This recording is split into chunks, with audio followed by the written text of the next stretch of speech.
"Dad, what are you doing here?" I shouted because there he was, lying in an old, worn-out tent in the yard under the blazing sun. It reminded me of the tents from my childhood. "Ah, don't worry about it. It's the usual thing," Dad replied weakly, leaving me speechless. Since he hurt his leg, he's been living with my brother and his wife. Whenever I called, my brother said Dad was fine, and his wife would laugh and say she was taking good care of him.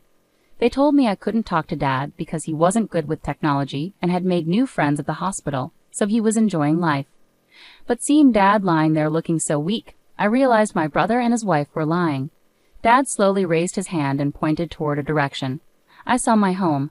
I'm single and my parents' house is in the city, but I moved to the countryside to work at a resort hotel, chasing my dream. My parents had a car accident 2 years ago. Only Mom died, but Dad injured his leg and got really depressed after losing her. They were always together and known as a loving couple in the neighborhood. Dad liked staying home, but he would travel because Mom loved it. On the way back from one of their trips, they had the accident, and only Dad survived. "Why did I survive instead of her?" Dad would say, feeling guilty every day. His injury made him stay indoors even more. Since I was working, I couldn't take care of him as much as I wanted. Seeing him so sad made me feel terrible, but luckily I have a brother who is 7 years older than me. My brother Anthony and his wife, Mia, live close to our parents' home and would check on us sometimes. "Dad's gotten a lot weaker, hasn't he?" I said. They were a loving couple after all. "It's understandable. We live nearby, so Emma, don't worry and focus on your work," Anthony replied. "Thank you," I said, feeling grateful. "Lately I've been affected by the recession and my income has dropped a lot. I need to start saving soon." "How about you, Emma?" Anthony asked with a sigh. "I'm actually doing pretty well. Thanks to tourists coming back, I've been really busy lately. Unlike my brother, the overtime pay has helped a lot, so I haven't been struggling financially. In fact, I've had a raise and think I'm earning more than most of my peers. However, not having private time has been tough." This was the first time my brother had talked about his financial situation. He said they've had to cut back on food expenses and are barely getting by each day. He hasn't bought clothes in over a year, and they haven't gone on any trips either. They wanted children, but with their current situation, it's not possible. I was worried they were really struggling. Then, during a conversation at his house, Anthony mentioned, "Dad's leg has gotten much worse, and he needs more support. We're thinking about living together so we can take care of him." Mia added, "We were thinking it would save us money, and we could take care of Dad at the same time." "I appreciate it. Let me know if there's anything I can do to help," I said gratefully. "Thank you, Emma. Good luck with your work," Maya replied warmly. So to save money and look after Dad, my brother and his wife decided to move in with him. Dad and my brother didn't have the best relationship to start with.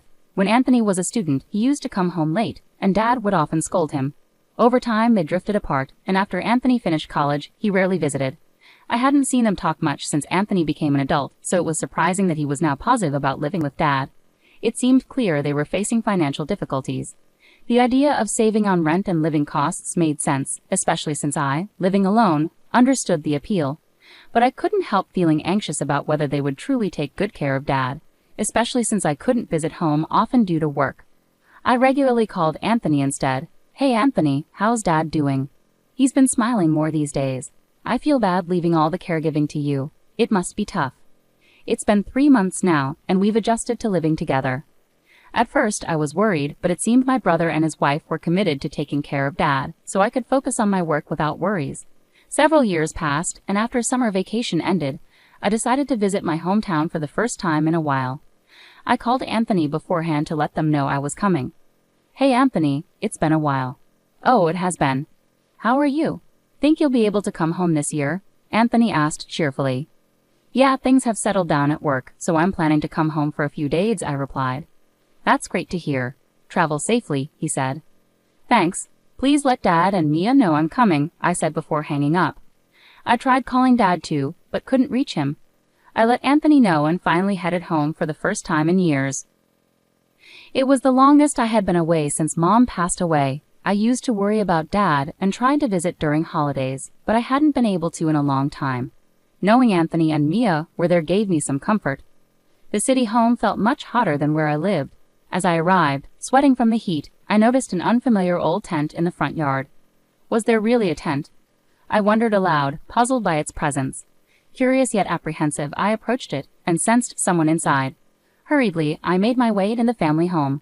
"I'm back," I announced. "Welcome back, Emma. You look pale." "What's wrong?" Mia exclaimed, noticing my expression. "I think there's someone in the tent," I blurted out hastily to Mia, who had just welcomed me home. Her response caught me off guard. "Oh, that's Dad," Maya replied calmly. "What? Dad is in that tent on such a hot day?" I exclaimed, rushing to check inside. There I found Dad lying down, looking like he had collapsed. "Mia, I'm calling an ambulance. Dad seems exhausted," I said urgently. "No need to call an ambulance," Mia insisted firmly. "It's Dad's choice to live in the garden. There's nothing to worry about," she added, sounding resolute. Dad looked fatigued on such a hot day, yet he wants to live in the garden. The man who preferred being indoors even when Mom was healthy. Dad always said the best place in summer was a cool room and a warm one in winter. It didn't make sense for him to want to be outside in this heat. Something felt wrong. An uneasy feeling crept over me. I hurried to the tent where Dad was and spoke to him directly. "Dad, what happened? Are you okay?" I asked with concern. "Emma, it's nothing. Just the usual. I'm fine," Dad replied weakly. "Do you stay out here in this heat every day? Why don't you come inside?" When I pressed him, Dad pointed slowly towards the main house. "That used to be my room. Since I moved in with Anthony and Mia, I've been staying in a closet," Dad revealed, shocking me. "In a closet? I thought they were taking good care of you," I said, feeling bewildered and concerned. "Not once have they taken care of me properly. Their decision to live together was solely for their own savings," Dad revealed bitterly. "I've told them countless times how much I hate staying in the closet because of my leg," Dad continued. "Their response was to tell me if I didn't like it, I should live outside. That's why they'd left me out here in the garden with this old tent during this sweltering heat." Dad's words were a painful narrative I wished I could block out. It was now clear that there was discord between my brother and Dad. I blamed myself for trusting Anthony. Mia, too, was not the nurturing type I had hoped for. I recalled how Anthony used to complain about her frequent nights out drinking until the early hours. This couple, who boasted about dining out every single day and never cooking at home, were clearly ill-suited to taking care of Dad. Yet foolishly, I had expected more from them. "This is unacceptable. I'm here now, and I've got you," I declared firmly. It was shocking to uncover how badly they had treated Dad. Despite their assurances of good care over the phone, they had confined him to a closet and then banished him to the yard. Anger surged through me, unforgiving and intense.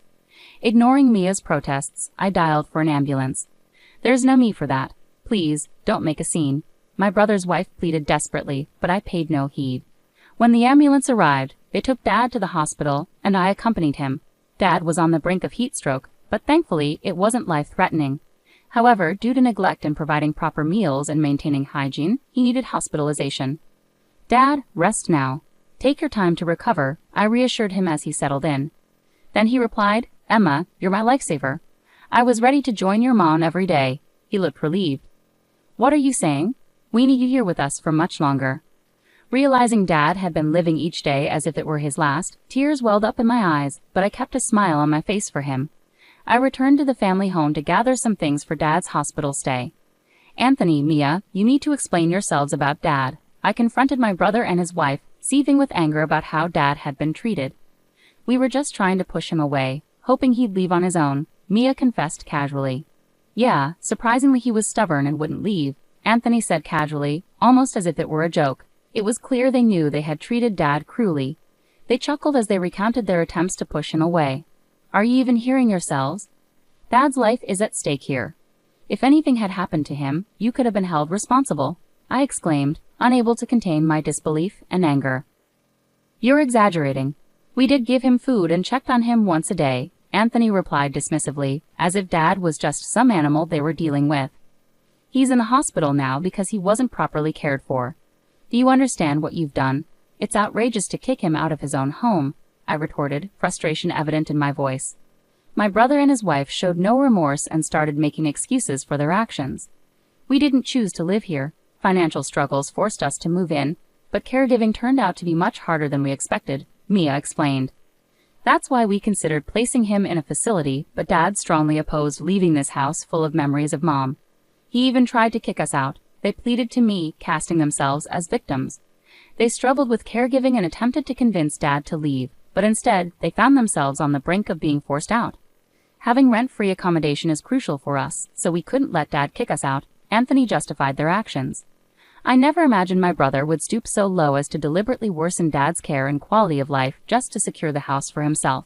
Despite Dad and my brother not being close, I had trusted that as an adult in his mid-30s, he would manage Dad's care responsibly. It was terrifying to realize they had devised such a cruel strategy. Moreover, my brother confessed that by confining Dad to the closet or forcing him into the yard when I visited, they were trying to manipulate Dad into choosing to live with me instead. Living in the countryside is better for his health anyway, so we were planning to send him to live with you, my brother admitted. We thought he'd leave on his own before you got here, but he held on. Mia chuckled, as if reminiscing about a challenging game. Now that you're back, Dad will probably say he wants to live with you. Anthony laughed, casually dropping this bombshell. Then he said something outrageous. Now that Dad's in the hospital, this house belongs to us, so pack your things and leave. I was so appalled by his audacity that I was at a loss for words. To think he could say such a thing while living in someone else's house. I gathered Dad's belongings and went back to the hospital. Dad, I heard about what happened from Anthony. It must have been tough, I said gently. Dad sighed, expressing his despair. Trying to drive them out of the house backfired on me. That house is a treasure filled with memories of your mom. I couldn't just hand it over to people like them. His enduring love for Mom still gave him strength, which was reassuring. Don't worry, Dad. We'll figure this out together. You're not alone in this, I reassured him, determined to make things right for him. Don't worry about the house. We'll figure something out. You might need to stay in the hospital for a bit longer, but would you like to live with me after you're discharged? I suggested. Dad's face lit up with relief. Thank you. If you're okay with it, I'd be happy to live together. After Dad agreed to live with me, I returned to my place. 2 months later, I started receiving a barrage of calls from Anthony. There are a bunch of unknown men in the house. What's going on? Anthony demanded furiously. Without replying, I handed the phone to someone else. The person who took over was our maternal grandfather. Hey, Anthony. I've heard the story from Emma. You've done something terrible to my dear son-in-law. When grandfather spoke, Anthony sounded shocked. Our family home was actually built by grandfather as a wedding gift for Mom when she was young. Dad, who was adopted into the family, was always treated by grandfather as if he were his own son. When I told grandfather about the situation, he was furious and sent over some of his strongest apprentices to drive out my brother and his wife. After the commotion, I called grandfather, who owns the land and the house. Grandfather has always been imposing, and Anthony has always been afraid of him. I believed he could help us out of this mess. Anthony, all your stuff has been arranged to be sent to Mia's parents' house, grandfather said firmly. Don't just go ahead with things on your own, Anthony protested, though his voice was tinged with fear. You're the one who acted out of line. Now deal with the consequences, grandfather retorted sharply. A person who treated their family like that has no right to argue. Do you have any complaints? Grandfather said firmly. No, sir. I'm sorry, Anthony replied and didn't argue back. After that, grandfather was always kind to me but very strict with Anthony as he grew up. If Anthony cried, grandfather would spank him, which made him cry more and get scolded even more. What was okay in the past is now considered wrong.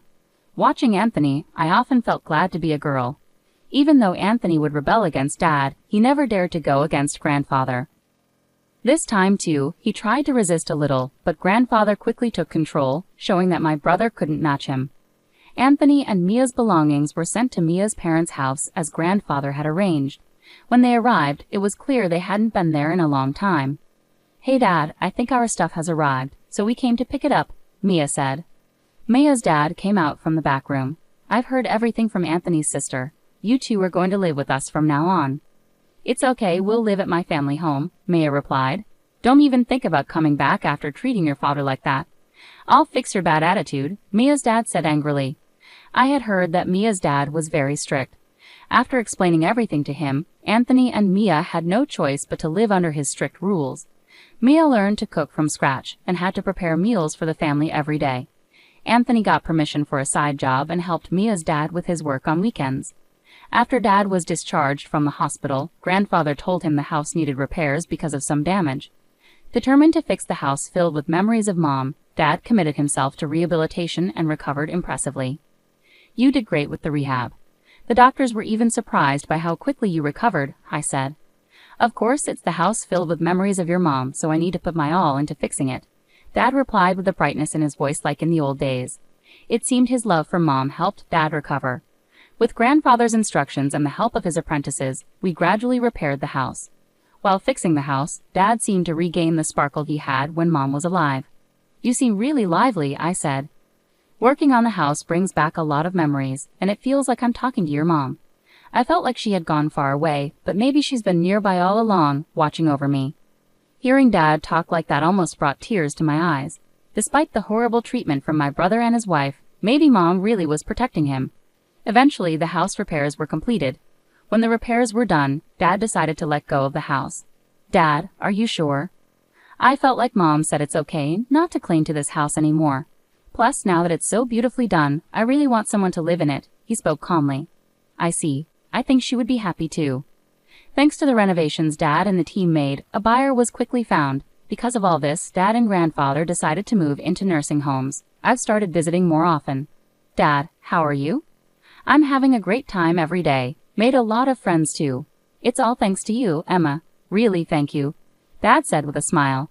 Dad seemed to be enjoying his days with the other residents, making the time I spent with him even more precious. I've been living more peacefully every day. As for Anthony and Mia, we've gotten used to Dad's discipline, and it's quite comfortable this way, Mia said. Yeah, he's not strict all the time, and the house is big. It's great, Anthony added, seeming to enjoy their lifestyle too. Being relieved from caregiving, we're actually lucky, Mia said happily. Thanks to this, we're living a good life despite our low income. I feel so grateful. My brother and his wife had adjusted to living at Mia's parents' house and were happy to be free from caregiving responsibilities, showing no signs of regret. But then Mia's dad, furious at their lack of remorse, kicked them out. There's no remorse from you, so you might as well leave, Mia's dad said quietly yet angrily. Pack your things and leave immediately. He expelled them without allowing any discussion. Accustomed to living at home without saving money, they found themselves homeless and desperate. Until they could afford the initial costs for a new place, they lived in an old tent in the park during winter. It's freezing. We're in this situation because your income is so low, Mia blamed Anthony. The tent is from home, but I bought you a new sleeping bag, so stop complaining. I've been working 7 days a week without a break, Anthony retorted irritably. With the money from his side job already spent, they had nothing left. How about we contact Emma and ask if we can live with her in the countryside? Anthony suggested without much concern. Soon after, Anthony called to inform me they had been kicked out of Mia's parents' house and were now sleeping in a cold park. My brother, who had previously made fun of my rural lifestyle, was now pleading to live with me. Knowing how badly he treated our father, I couldn't bring myself to help him, so I refused. I decided to block all future communications to avoid any further trouble. I can only hope they realize that their actions have consequences.